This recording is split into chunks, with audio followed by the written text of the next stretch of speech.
안녕하세요. 저는 올해 48살이고 친정 부모님이 하시던 돼지갈비집을 지금은 제가 도맡아 운영하고 있습니다. 하루는 아침에 갈비집에 나가기 전 빨래를 돌려서 널어놓고 가려고 하는데 남편 바지 주머니에 뭉쳐져 있는 뭐가 들어있었습니다. 그래서 저는 남편이 또 휴지를 주머니에 넣고 안 뺐나 싶어 주머니에 든 것을 빼보니 그것은 휴지가 아니라 생전 처음 보는 남자 속옷이었습니다. 티자 모양으로 된 보기만 해도 망측스러운 그런 속옷이었지요. 저는 그런 속옷은 평생 사본 적도 구경한 적도 없는데 그런 이상한 속옷이 남편 바지 주머니에서 나오니 기가 막히더라고요. 그런 것이 바지 주머니에 들어있었다는 것은 남편이 나 몰래 넣어뒀다가 깜빡하고 그대로 둔 모양인데 그 상황은 아무리 좋게 생각해도 내가 안 보는 다른 곳에서 입었다고밖에 생각이 들지 않았습니다. 매일 일하느라 정신없고 늘 같은 곳에서 일을 하고 있어서 다른 짓을 하고 돌아다닐 거라고는 생각지도 못했는데 지금까지 헛짓거리하고 돌아다녔다고 생각하니 그때부터 남편을 유심히 관찰하고 알아봤더니 남편은 정말 상상 이상이었습니다. 저는 대학생 때부터 부모님 가게에서 부모님을 도우며 일을 했고요. 남편은 원래 중소기업에서 일을 했는데 회사 사정이 안 좋아지면서 회사를 그만두고 친정 부모님이 하시는 돼지갈비집에서 저와 함께 일을 하게 되었습니다. 그리고 우리 두 사람이 손발이 맞아 부모님 없이도 돼지갈비집을 운영할 수 있게 됐을 즈음 부모님은 일을 그만두시고 한 달의 수익금에 얼마를 드리기로 하고 저와 남편이 완전히 도맡아서 하기로 했습니다. 열심히 하는 만큼 돌아오니 남편과 저는 정말 열심히 일했습니다. 열심히 일한 만큼 갈비집의 단골도 많아져서 점점 자리를 잡아갔습니다. 저는 그 속옷을 발견하기 전까지 남편이 식당에 열심히 하고 다른 데는 눈도 안 돌리는 줄 알았습니다. 지금까지 단 한 번도 외박한 적 없었습니다. 누구처럼 상가집에 간다고 밤을 새고 들어온 적도 없고요. 다른 사람처럼 출장을 가야 하는 직장이 있는 것도 아니, 저는 그냥 믿었습니다. 남편이 자리를 비우는 시간이라고 해봐야 손님이 뜸한 시간 사우나 하러 간다고 나갔다 오는 것이 전부였는데 그것도 3시간을 넘기지 않으니 손님 없을 때는 돈까지 쥐어줘 가면서 몸 풀고 오라고 했지요. 그런데 남편 바지에서 그런 게 나온 걸 보니 지금까지 다니던 곳이 사우나가 아닌 모양이었습니다.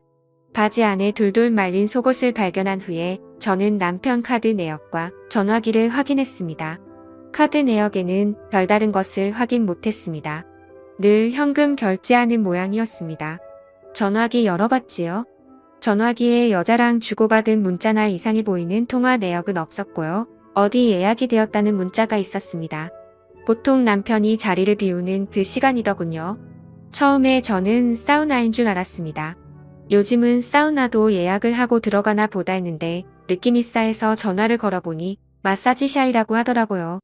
그래서 저는 감성 마사지샵이 뭔가 싶어 순진하게도 저기 거기 마사지샵인가요? 무슨 마사지를 해주는 곳이에요? 물었지요. 그랬더니 전화 받는 사람이 제가 마사지 받으려고 전화한 게 아니라는 걸 알라차렸는지 아주 사무적인 말투로 네 여기는 경남 아로마 마사지예요 하더군요. 그래서 제가 또 순진하게도 거기 혹시 옷 안 걸치고 이상한 속옷 입고 하는 데인가요? 하고 물었지요. 그랬더니 상대방이 짜증 섞인 소리로 예약 잡으실 건가요? 했습니다. 그래서 저는 아니라고 나중에 다시 전화하겠다고 전화를 끊었습니다. 그냥 전화해서 물어봤을 뿐인데 꼭 도둑질이라도 하다가 들킨 것처럼 괜히 제 심장이 쿵쾅거리더라고요. 남편이 마사지샵에 예약이 잡혔다는 문자를 보니 거의 일주일에 한 번 꼴이었습니다. 주로 가는 곳이 제가 전화한 곳이었고 다른 곳도 돌아가면서 마사지를 받으러 갔더라고요. 저는 그 마사지샵이 여자들 얼굴 마사지 하듯 그런 곳인지 정말 이상한 짓까지 하는 곳인지 알 수가 없었지요. 어떻게 알아볼까 고민하다가 근처에 호프집을 하는 젊은 사장이 있는데 친구들하고 우리 집에 자주 오기도 하고 오래전부터 누님 하면서 잘 따르기도 해서 호프집 사장한테 가서 한번 물어봤지요. 내가 요새 몸이 너무 피곤해서 마사지샵 가서 마사지 한번 받아볼까 싶은데 어디가 좋아? 집에 전단지 온 거 보니까 감성 마사지 어쩌고 하는 게 있던데 거기 한번 가볼까? 감성이니까 좋은 음악도 틀어주고 분위기도 괜찮을 것 같은데. 그랬더니 그 호프집 동생이 두 손을 허공에 휘저으면서 아이고 누님 뭐 그런 데를 가시려고 해요. 그런데 100% 이상한 마사지 하는 데예요. 누님처럼 몸이 뻐근하다고 가는 데가 아니에요. 하더군요. 그래서 저는 그래 어떤 데인데 가봤어? 하고 물었지요. 그랬더니 아니 제가 꼭 가봤다기보다는요. 제 친구놈들이 그런데 들락거리는 놈들이 많거든요. 제가 절대 가봐서 아는 게 아니고요. 저도 들어서 아는 거예요. 그런데 마사지샵 이름 내걸고 하는 데 있잖아요. 그게 대부분 불법 업소라고 보시면 돼요. 아주 극히 드물게 커플들이 같이 가는 마사지샵이 있기는 한데요. 그런 거는 저기 홍대 같은데 그런데 극히 몇 군데 있고요. 나머지는 다 비슷비슷해요. 이름은 전통 마사지, 아로마 마사지, 감성 마사지 뭐 다양한데요. 특히 이거 감성 이거는 진짜 할 거 다 한다고 보시면 되는데요. 감성 중에서도 끝에 빨간색 하트 표시 있는 전단지 있죠. 그런 거는 그냥 뭐 그런 데예요. 제가 누님한테 설명하기 민망하니까 자세히 설명은 안 할게요. 그런데 이 정도로만 말씀드려도 다 아시죠? 남자한테는 여자 마사지사가 붙고요. 여자한테는 남자 마사지사가 붙는데요. 뭐 더 말 안 해도 알겠죠? 아무튼 이런 데는 주로 일회용 속옷을 주거든요. 내가 누님 앞에서 이런 용어를 써도 되는지 모르겠는데 그 티자 있잖아요? 하길래 저는 남편 바지에서 나온 티자가 생각이 나서 순간 깜짝 놀라면서 뭐 했더니 역시 누님한테 이런 얘기하면 안 되는 건데 너무 놀라셨죠? 제가 누님 앞에서 너무 자세하게 얘기를 했나 봐요. 암튼 그렇습니다. 하고 얘기를 마치려고 하기에 아니야 계속 얘기해봐. 그래서 그런 걸 주고 어떻게 하는데? 하고 물었더니 아니 제가 직접 가본 게 아니라서 자세히는 잘 모르고요. 어쨌든 그런 거 일회용 속옷 같은 거 주거든요. 부담스러우면 안 갈아입어도 돼요. 그런데 꼭 갈아입는 이상한 취향인 인간들 있어요. 하긴 거기 가는 게 다 그런 사람들이 가는 거겠지만 어쨌든 보통 마사지 하면 1시간에 7만 원 정도 하는 데도 있고 1시간에 10만 원 하는 데도 있는데요. 금액이 올라가면 올라갈수록 서비스가 좀 높아진다고 생각하시면 되고요. 마사지 하는 사람들 옷차림도 금액이 높아지면 높아질수록 별로 걸치고 있는 게 없다. 이렇게 보시면 됩니다. 그러니까 그런 데 가시면 안 되고요. 정말 몸이 찌뿌둥하시면 한의원에 이런 거 있잖아요. 건전한 데 그런 데 가세요. 괜히 한번 가셨다가 중독돼서 자꾸 가시면 가정 아작 나는 겁니다. 한번 가면 나도 모르게 자꾸 가고 싶고 막 생각나고 그렇거든요. 물론 제가 가봐서 그렇다는 것은 아닙니다. 다 들은 겁니다. 절대 직접 가본 게 아니고요. 그러니까 저를 이상한 놈으로 취급하시면 안 됩니다. 누님 그래서 저는 잘 알겠다고 저는 마사지샵에는 못 가겠다고 집에서 혼자 발 마사지나 해야겠다고 하고 나왔지요. 호프집 동생 앞에서는 아무렇지도 않은 척했지만 돌아서 나오는데 머리가 핑 돌면서 현기증이 나더라고요. 피곤하다고 해서 좀 쉬었다 오라고 내보냈더니 밖에서 그런 짓을 하고 다닐 줄은 꿈에도 몰랐고요. 저는 그런 이상한 짓은 술집이나 가야 그런 줄 알았는데 술 안 마시고 멀쩡한 정신으로도 저런 데를 갈 수 있다는 것이 신기할 뿐이었습니다. 그런데 뭔가 좀 이상하다는 생각이 들었습니다. 남편은 거의 매일 바람 좀 쐬고 오겠다며 점심시간이 끝나고 난 뒤 밖에 나갔다 오는데 마사지샵에 가는 건 일주일에 한 번 정도였습니다. 그렇다면 다른 날은 어디로 가는 거지? 라는 생각이 들더라고요. 이 인간이 도대체 무슨 짓거리를 하고 돌아다니는지는 눈으로 직접 봐야겠다 싶더라고요. 직접 미행할 수 있는 여건은 안 되고 해서 저는 심부름센터라도 연락을 해봐야 하나 어쩌나 하고 있다가 길 건너의 커피숍의 바리스타로 일하는 사람이 남편이 바람이 나서 헤어졌다는 소리를 들어서 저는 그 동생한테 찾아가서 좀 알아봤지요. 그래서 그 동생한테는 솔직하게 얘기했지요. 남편이 요새 좀 이상한 것 같다고 매일 나가면 두어 시간씩 자리를 비우는데 그냥 바람 쐬러 가는 것 같지 않다고 하니 사장님 그게 100% 바람이에요. 하더군요. 사장님 남자들은요 밖에 여자 없으면 절대로 그렇게 부지런 떨면서 안 나갑니다. 무슨 목적이 있으니까 나가는 거예요. 제가 이혼한 그 새끼도 그랬어요. 제가 만났을 때는 주말에는 소파에 들어 누워서 하루 종일 리모컨만 돌리고 있더니 바람이 나니까 주말에도 새벽같이 일어나서 기어나가더라고요. 그리고 더럽게 안 씻던 인간이 얼마나 자주 씻어대는지요. 피부 벗겨지는 줄 알았잖아요. 밖으로 자꾸 나가고 깔끔 떨고 하는 데는 다 그만한 이유가 있는 거예요. 사장님 남편도 자꾸 밖으로 싸돌아다니는 거 보니 죄송해요. 바람난 것들은 다 똑같은 것들이라서 저도 모르게 말이 막 나왔어요. 어쨌든 사장님 남편도 제가 보기에는 바람났어요. 어떤 년인지 때려잡으세요 하더군요. 그래서 제가 내 눈으로 확인을 해보고 싶은데 내가 식당을 비우기가 좀 그래서 미행할 수가 없는데 무슨 좋은 방법 있냐고 물었죠. 그랬더니 바리스타 동생이 하는 말이 아유 사장님 지금이 무슨 70년대예요? 바람난 거 잡으러 미행하러 다니게요? 휴대폰에 어플만 깔면 다 들리고 다 보이는데 뭐하러 그런 고생을 해요? 뭘 하고 싶으세요? 어디 가는지 위치 추적을 하고 싶으세요? 아니면 통화 내용을 듣고 싶으세요? 두 개 다 하고 싶으세요? 그러면 두 개 다 깔아드릴게요. 위치 추적해서 어디서 어디로 이동하는지 실시간으로 확인할 수 있는 거 하고 어플 깔아서 전화통화 문자 내용 바로바로 확인할 수 있게 해드릴게요. 분명히 여자 있어요. 잡아서 머리채 한번 뜯어버리세요. 그리고 증거 잡아서 소송해버리세요. 제가 잡아 족치니 여자는 워낙 독종이라 제가 소송한다고 해도 눈도 깜짝 안 했는데요. 대부분 소송한다고 하면 벌벌 떨거든요. 특히 남편 있는 것들이 남의 남자하고 바람이 나면 남편 뒤에 들어갈까 애들 뒤에 들어갈까 싶어서 바짝 조니까 어떤 년인지 잡아서 족치세요. 증거 다 모일 때까지는 절대 아는 척 마시고요. 잘못 내색하면 쉽게 증거 모을 수 있는 게 완전히 다 막히는 수가 있거든요. 그러니까 남편한테도 평소 하던 대로 하시고요. 조용히 증거만 모으세요. 그리고 제가 얘기를 듣다 보니 촉이 와서 그러는 건데요. 하루에 2시간 정도 비운다고 하셨죠. 그러면 99%이 근처 사는 연일 수도 있어요. 엄청 가까이 살고 사장님도 아는 사람일 수 있으니까 어떤 경우에도 너무 충격받지 마시고 마음 단단히 잡고 계세요. 주로 자주 만나고 잘하는 것들이 바람나더라고요. 제가 이혼한 그놈은 같은 회사 여자하고 바람났잖아요. 아마 사장님 남편도 주변 사람일 것 같아요. 했습니다. 그 외에도 바리스타 하는 동생이 자기가 경험한 얘기와 함께 남편하고 바람난 여자를 만나면 어떻게 해야 하는지 등등 여러 가지 얘기를 해주더라고요. 그래서 저는 바리스타 동생이 가르쳐준 대로 집 컴퓨터에 로그인되어 있는 컴퓨터 계정으로 들어가서 위치 추적 내 전화기 찾기 설정해 놓았고요.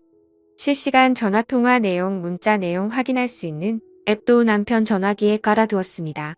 그렇게 일주일 바짝 신경을 곤두세우고 알아본 결과 남편은 일주일에 한 번은 변태 마사지를 하러 갔고 나머지는 웬 여자와 연락을 주고받았는데 연락을 주고받은 여자가 한 명이 아니라 2명이더군요. 하나는 근처 꽃집 하면서 혼자 사는 여자고요. 한 사람은 화장품 가게 하는 나이 많은 여자였습니다. 두 사람 다 제가 아는 사람이고요. 얘기 주고받는 걸 보니 이 세 인간 모두 제정신이 아닌 것 같았습니다. 화장품 가게 하는 늙은 여자는 제가 알기로 남편보다 3살이나 많은데 남편은 경희야 하고 이름을 불렀고 그 여자는 남편한테 오빠야 했습니다. 그 소리를 듣는데 하도 기가 막히고 어이가 없어서 저도 모르게 웃음이 나오더라고요. 나이 먹었으면 나이 먹은 값을 해야지. 얼마나 잘 보이고 싶었으면 3살이나 어린 남자한테 오빠야 하면서 오만 콧소리를 다 내는지 인생 진짜 힘들게 산다 싶더군요. 그와 반대로 꽃집 파는 여자는 남편보다 5살이나 어린 여자인데 이 여자는 남편한테 여보하고 부르더라고요. 그 여자는 남편하고 둘이 모인 모텔에 들락거렸습니다. 위치 추적되는 걸 보니까 정확히 모텔이라고 찍히더라고요. 가만히 앉아서 내 손바닥 보듯 움직이는 걸 보고 있으니 신기할 따름이었지요. 꽃가게는 어떻게 하고 가나 싶어서 그 시간에 꽃가게로 가보니 외출 중 팻말을 걸어놓고 갔더라고요. 이 여자의 꽃가게는 일주일에 적어도 한 번 어떨 땐 2번까지 외출 중이 걸려 있었습니다. 반면에 화장품 가게 하는 여자하고는 모텔에 드나들지 않았습니다. 남편보다는 그 여자가 남편을 더 좋아하는 눈치였고 두 사람은 옷가게 안에서 나름의 데이트를 즐기는 듯했습니다. 갈비집이 안정적으로 자리 잡고 먹고 살만해서 그러는 것인지 아니면 원래 여자를 엄청 좋아하는 인간인데 제가 그걸 모르고 살았던 것인지는 모르겠지만 어쨌든 남편은 여자를 만나랴 마사지 받으러 다니랴 일주일이 엄청 바쁜 사람이었습니다. 참 대단하다 싶더군요. 식당 일은 일대로 하고 집에 가면 저하고도 나름 잘 지냈는데 그 와중에 다른 여자들까지 만족시키고 있었으니 제 눈에는 그저 평범하고 일 열심히 하는 남자였지만 남편은 밖에 나가면 바람둥이 카사노바였던 것이지요. 저는 이것들을 다 어찌할까 바리스타 동생 말처럼 가서 머리채라도 휘감아 버릴까 어쩔까 생각하다가 저는 화장품 가게 하는 여자 꽃 파는 여자 둘 다 우리 집에 불렀습니다.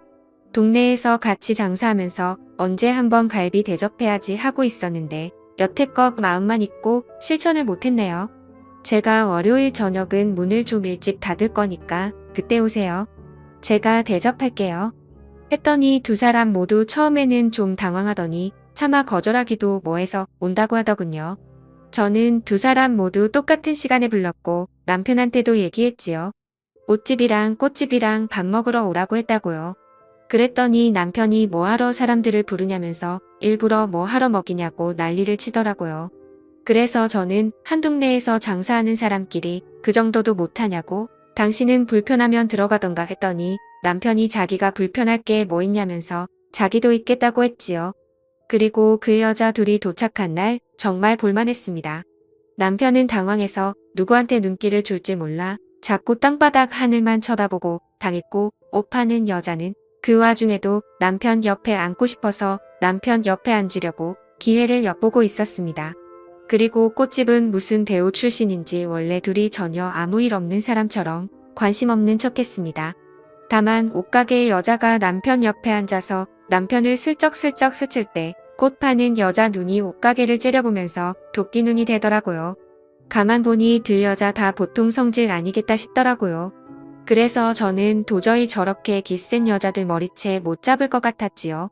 그 여자들 머리채를 잡았다가는 제 머릿결 다 뽑힐 것 같았습니다.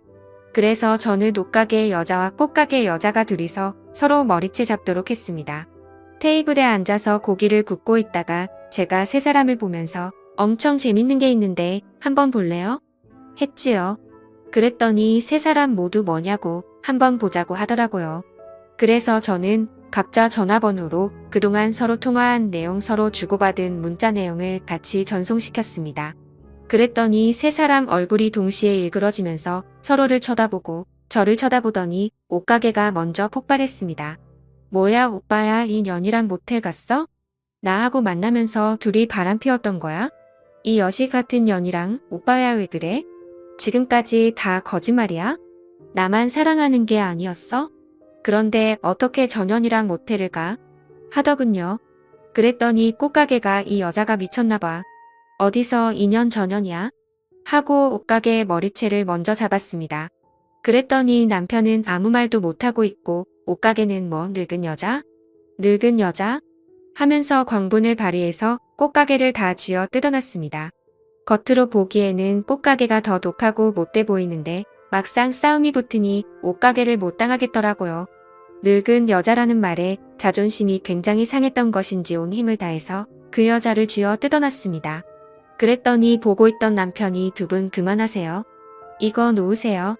놓고 말씀으로 하세요 하고 말리니 옷가게가 이제는 남편의 멱살을 잡았고 꽃가게는 엄청 분했던지 물병에 물을 그 두 사람에게 확 끼얹었고 열받은 옷가게는 다시 꽃가게의 머리채를 잡았습니다.